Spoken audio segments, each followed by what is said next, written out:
안녕하세요. 박준호TV 11월 26일 방송하겠습니다. 예, 오늘 이제 11월 마지막 주 들어와서 첫날 거래일인데요. 미국의 경우에. 월가 첫날 거래일은 또 사상 최고치 경신했습니다. 미중 무역협상 타결 기대감이 더 커졌다. 뭐 이게 하루하루 일희일비하면서도 야금야금 올라가는군요. 뭐 이러다가 또 내일 언제 또 해가 돼갈지 모릅니다. 뭐 그래도 기대감이 조금씩 아마 좀 가능성 쪽으로 기우는 것 같습니다. 의심이 조금씩 아직 남아있지만. 그래서 사상 최고치로 계속 전진해 간다. 조심조심 하면서도. 예, 그런 지금 뭐 흐름이 계속 지금 이어지고 있는 거고. 오늘은, 월가 투자 전략가들이 내년도 미국 증시 전망 어떻게 보고 있는가. 요걸 한번 진단해 보기로 하겠습니다. 한국 정치가 어떻게 갈 것인가 미국 정치 가는 데 따라서 결정되지요. 그러니까 뭐 우리 정치 진단할 필요가 없습니다. 여기 화면에 나와 있는 전체 요약 이걸 뭐 CNBC에서 정리를 했는데 뭐 네이버에서 한국 컨센서스 요약 정리한 거나 마찬가지죠. 여기 보니까 전체적으로 내년도에는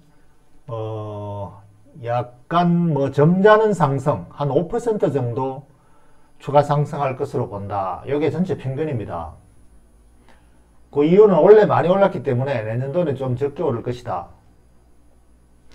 근데 반면에 이제 요 중에서도 모두가 다 그렇게 보는 것은 아니고 모간 스탠리하고 UBS에서는 내년도 하락을 예상하고 있습니다. 그래서 요게 뭐 새삼스러운 건 아니고 요 사람들은 요 정권사에서는 원래도 뭐 약세로 받고 그 견해가 바뀌지 않고 있다. 뭐 이유는 너무 많이 올랐다 이겁니다. 미국 정시가 세계 정시 무역 전쟁 속에서도 독야청청 계속 오르기만 했기 때문에 밸류에이션이 너무 높아졌다.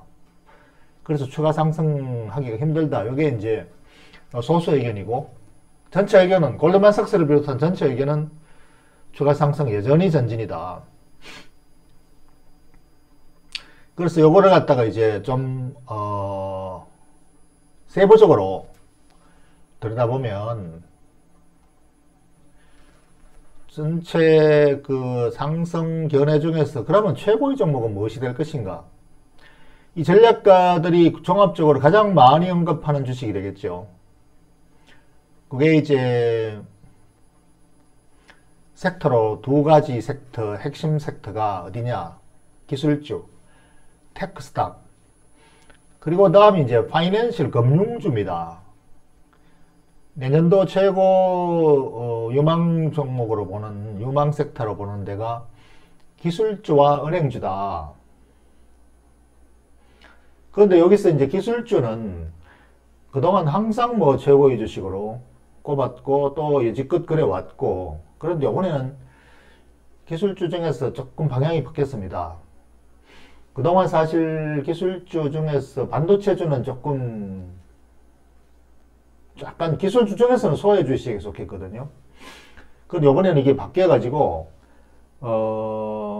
온라인 기술주, 성장 기술주 그러니까 굉장히 고가주들 날아다니는 기술주가 아니라 경기 기술주 이게 대표가 이제 반도체 주식입니다. 경기 기술주는 곧 가치 기술주고 밸류에이션이 저평가되어 있는 그러니까 뭐 고가 기술주는 PR이 뭐 100배까지 가잖아요. 근데 요거는 이제 10배, 20배 이렇게 저평가된 기술주, 가치 기술주 이쪽으로 갈 것이다. 이렇게 보고 있고 또 금융주도 사실 원래는 좀 부진했습니다. JP 모간 빼고는요. 상승 흐름이 이제 전체 평균에 못 미쳤죠. 근데 그게 왜 그러냐.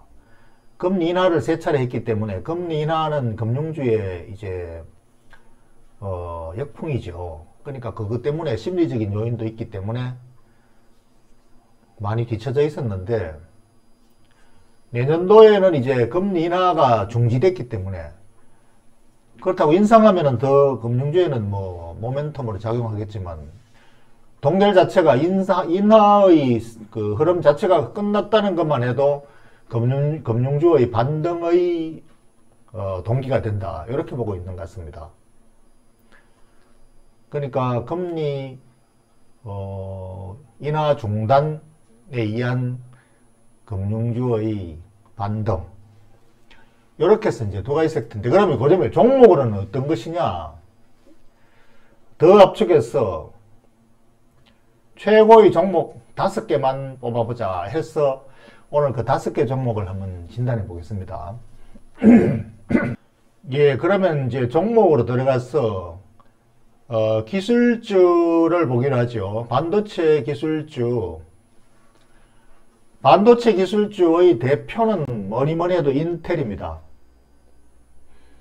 뭐 인텔은 설명을 안 해도 대표주고, 한국의 삼성전자라면 미국의 인텔이죠. 그러니까 인텔을 다시 한번 이게 최고의 주식이 또 원래 내년도에 꼽는 그 내용을 한번 보면은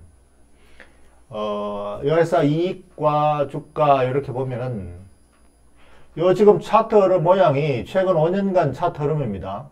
그러니까 작년 올해 위로 쭉 뻗어 나가지 못했죠. 그냥 뭐 박스권에서 횡보했죠.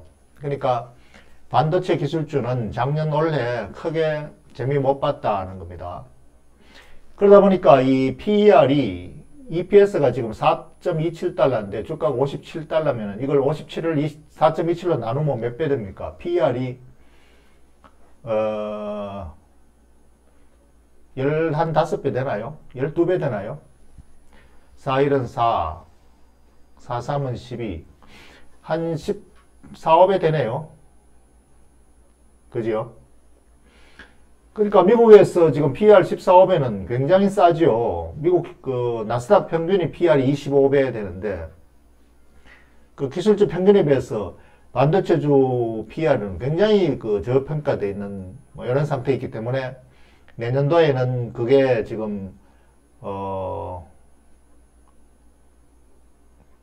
주가 자금의 흐름이 채권에서 주식으로 옮기고 성장주에서 가치 쪽으로 옮기는 이런 흐름이 내년도에 상당히 뚜렷하게 나올 것이다. 벌써 이 흐름이 지난 이제 4분기, 지난 3분기부터 시작해서 4분기까지 지금 쭉 이어오고 흐르고 있다. 근데 이게 내년도의 흐름이 계속 더 좋아진다. 이렇게 보고 있습니다.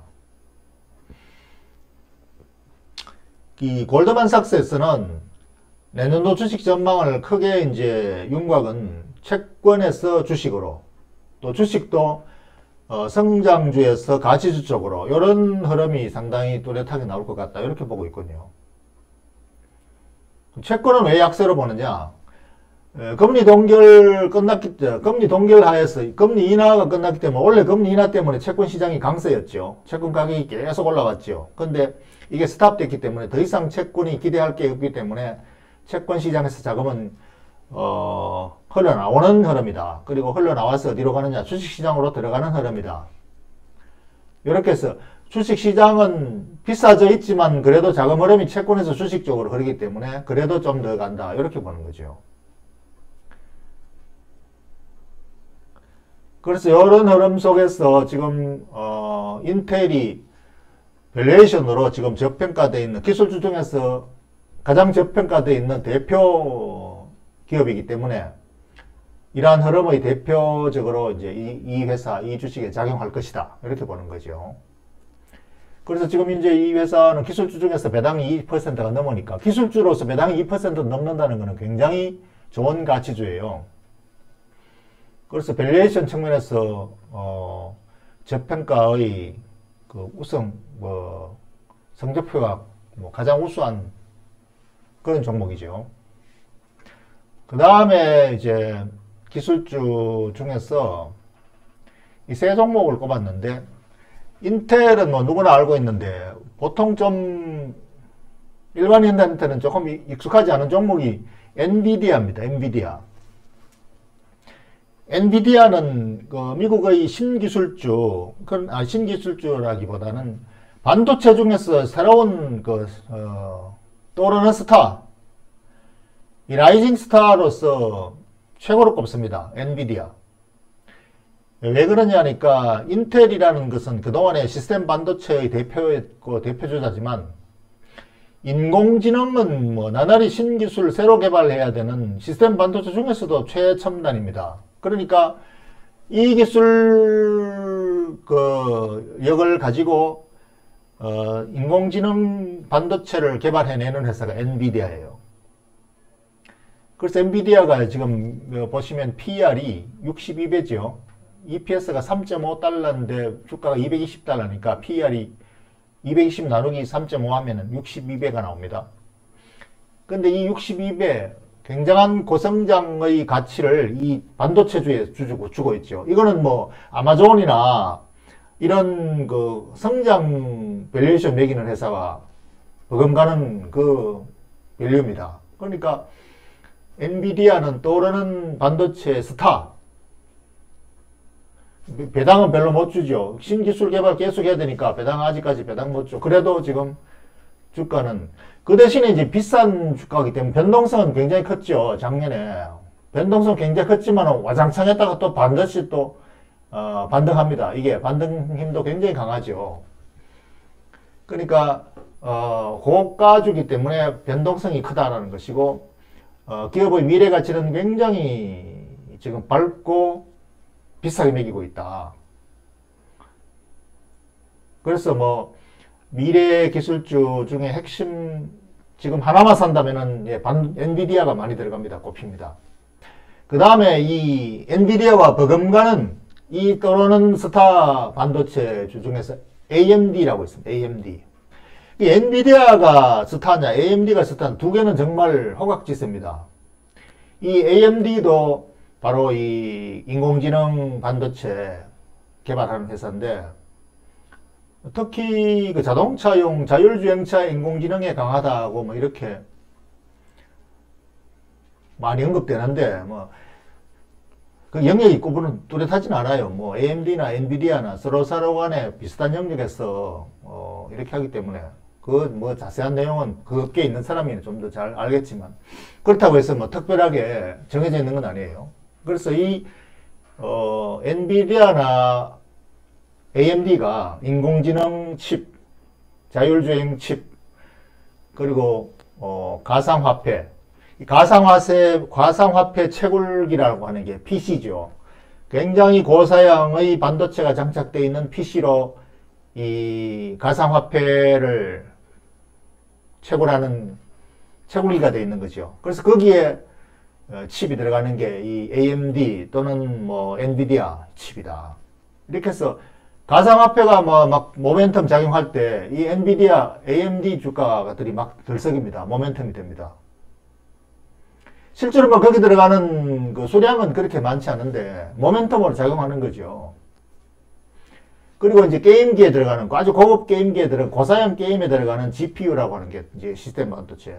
이것도 아주 첨단 영역에 있고요. 그리고 이런 것들을 이 AMD와 엔비디아에서 개발해내고 거기서 이제 선두로 달려가고 있기 때문에 최고의 떠오르는 스타 반도체 주식이다. 이렇게 보고 있습니다.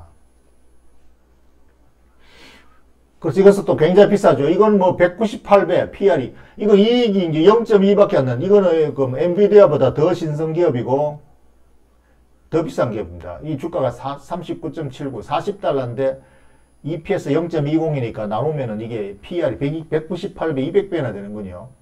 이것도 배당도 못 주는 회사지만 떠오르는 별이기 때문에 굉장히 비싸게 쳐준다. 그래서 주식 투자자라면은 반도체 기업 주가 주식하면은 인텔뿐 아니라 이제 AMD나 엔비디아는 알고 있어야 돼요. 그만큼 유명한 주식입니다. 그럼 안다고 해서 덮어놓고 이게 투자를 하면 또 안 됩니다. 이 변동성이 굉장히 심하기 때문에 한 번씩 또 무너질 때는 와장창할 때는 공포의 진례가 손절하기도 해요. 그러니까 그런 것이 있다라는 것이 우리가 주식시장을 이해하고 다른 종목을 사는데 우리 국내 경쟁사를 사는데 이제 참고가 되는 거죠. 그래서 요 세 종목을 꼽고 있고 내년도 기술주는 반도체 주식이다. 그리고 그 세 개 종목이 이거다. 그 다음에 이제 조금 의외가 금융주를 꼽고 있는데, 금융주 중에서 대표 주식은 금융주는 그야말로 특별한 떠오르는 스타가 없습니다. 그냥 기존의 대표주가 가장 대표주지요. 기존의 대표주가 뭡니까? JP모간입니다. JPM. 이건 뭐 은행의 황제입니다. 세계 은행의 황제 JPM. 그러니까 이것도 이제 고성장주처럼 밸류에이션은 높지가 않죠. 그러니까 같이 줍니다. PR이 10배지요. 이익이 굉장히 많이 내는데 130달러의 이익을 얼마나 내느냐? 10달러 내니까 PR이 13배니까, 그죠? 13배면은 미국의 시장 평균의 절반밖에 안 되는 거죠. 한국의 은행주도 비슷하죠. 한국의 은행주가 PR이 지금 5, 6배 되는데 이게 시장 평균 10배의 절반밖에 안 되잖아요. 그러니까 엄청나게 저평가되어 있는 거예요. 그래서 이게 PR이 13배고 배당 수익률이 얼마냐? 2.75, 3% 가까운 배당을 주죠. 그러니까 배당을 굉장히 많이 주는 가치주다. 그래서 내년도에 이 가치주가 부각된다. 금리가 동결대가 올라가지도 않지만 저금리 상태에서 저성장이지만 그래도 그러한 때 가치의 그 배당의 매력이 커진다. 그래서 배당 매력 때문에 주가가 주식 수요가 쏠려서 주가가 올라갈 것이다. 이렇게 보는 거죠. 그 다음에 또 이제 투자은행 중에서 최고의 투자가 골드만삭스 아닙니까? 그러니까 골드만삭스도 원래 주가 흐름이 별로 좋지 않았습니다. 그런데 내년도에도 이제 역시 JP모간과 마찬가지 투자은행 중에서 최고의 그 가치주로 꼽고 있으니까 이게 갈 것이다. 그리고 차트로서 이 트레이더들도 지금 굉장히 매수할 때다 이렇게 보고 있는 것 같군요. 그러니까 트레이더들이 보는 차트 모양은 바닥 탈출, 본격적으로 테이크오프하는 이중바닥 박스권 돌파형을 만들었다. 차트 패턴으로서도 이제 좋게 보고, 이 모양 자체는 뭐 차티스트들이 공통 패턴이기 때문에 이 모양만 가지고 몰려들지 않는 데다가 펀더멘탈로서도 내년도에 은행주에 대한 그 심리가 좋기 때문에 두 가지 다 같이 작용하면은 뭐 좋은 게 좋은 거죠.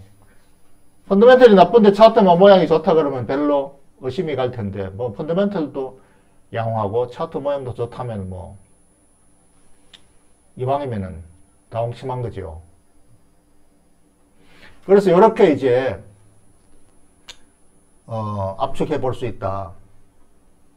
그렇다면 마지막으로 우리가 이 미국의 주식을 사기 위한 것이 아니라 이렇게 간다면 한국 주식도 동반해서 비슷하게 가겠죠. 그러니까 바로 미국의 지금 설명드린 반도체 주식에 버금가는 게 바로 삼성전자고, 삼성전자의 밸류에이션과 이것들과 비교해보면 오히려 삼성전자가 더 좋죠.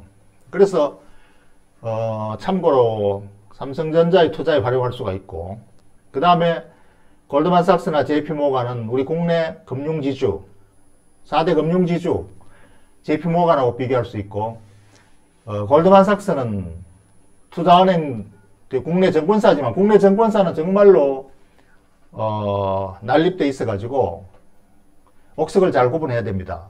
그래서 제가 볼 때 제일 증권사 중에서 제가 제일 좋아하는 종목은 NH투자증권이에요. 그래서 그런 것들이 이 회사들하고 비교해서 참고해서 투자에 참고하시면 된다. 이렇게 정리하도록 하겠습니다.